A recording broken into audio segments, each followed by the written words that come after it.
Where's my sex? Where's your sex? And what does that mean? Is that in reference to intercourse or your sexuality or your gender? To me, it's a fair question, isn't it? Gentlemen, on the panel? Thank you. I like your tooth, they match. I don't know. I don't really know what the song is about. It's just about the feeling of anxiety, of inadequacy, or not getting what you want, just being totally freaked out. Now, I read in this article here in Rolling Stone that it was about your daughter and how she pronounced socks. Well, I can't remember if it was... There are a lot of foot references in that song. There are a lot of foot and shoes and toes.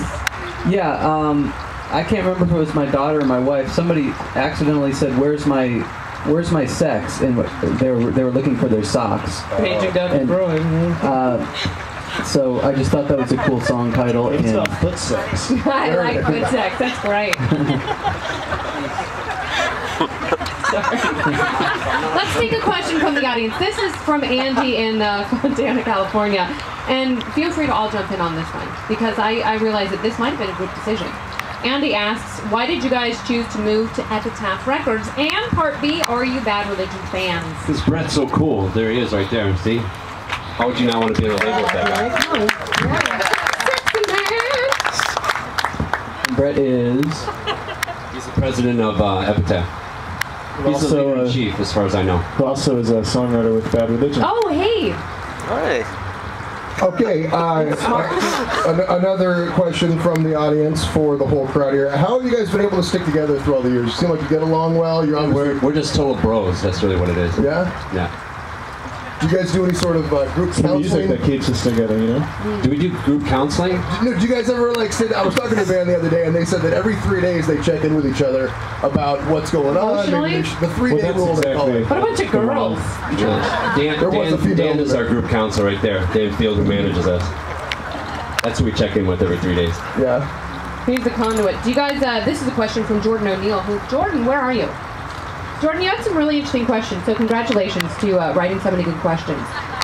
One of the questions that I think is an interesting one for you guys, because this has really been studied in cultural anthropology with athletes and musicians. Do you have any pre-show rituals?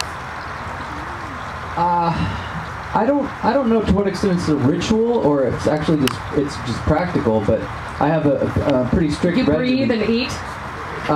Yeah, I have this specific time I need to eat, and then start drinking my sports beverages, and then doing push-ups and sit-ups, and have a kettlebell, and we work with a we have a vocal warm-up. It's like one of the round weights with a handle, and the Russians love them. Yeah, and we work with a vocal warm-up CD, and recently we've been going on Ustream, and I turn Ustream on my laptop, and so. Last time 12,000 Weezer fans were watching us do our warm-up routine. And I think there probably is some kind of if you didn't do any of that, though, if you didn't do push-ups, if you didn't have the sports drink, if you didn't eat at the right time, would it disrupt your performance? Are there things you have to do? It definitely makes me feel a lot more comfortable. Gets me warmed up, first of all, but also just having a routine where this thing is the same every night, it gives me some feeling of control, which is nice, but when I walk out on stage, there's no control. No, you're an animal. It all goes out the window. You never know what's going to happen. You don't know. I saw you the other week at Bumper Shoot in Seattle, and you jumped on the porta potty, and you didn't know how to get up or down. But someone had to help us. And there was probably someone in it that was very freaked out. I think there was, actually. And the other day I got slapped in the face, I think. By me? Yeah. Yeah. Crack right across the mouth. That was in Seattle, I think. Yeah. When you're on stage, you don't feel any pain. What do you guys do? No, you don't. Have any rituals? Same. We do the vocal warm-ups, and in these warm-ups, there's some motion involved, and that helps to loosen you up and loosen your throat, and just get you relaxed. It's about being relaxed and not nervous. You want to demonstrate some of the warm-up moves? Yeah. Come on, man. You guys are really good. All right, Jordan has one more question, and again, feel free to jump in here. God, anytime. Jordan says, do you have any advice for young musicians in today's changing music industry? Because it is very different And there are different rules. Obviously, you guys have seen music through many evolutions, but what would you tell someone who's starting out if they really want to reach people and be authentic and still have their music heard? I think, ironically, it's the same thing that was most helpful for us when we were starting out, and that is get in front of your audience and do your stuff live and listen to them and get the feedback. It doesn't even have to be in words, but you can feel from them what's working and what's not working, and together with your audience, you're going to create your art. Yeah, there's no replacement for that. There's no substitute for literally. And the other night I was watching Paramore sing live, and this is a band that has obviously been in so many clubs, and they have to express that kind of vocal control. Whereas, you know, some of the newer pop acts, they don't even sing live. Right.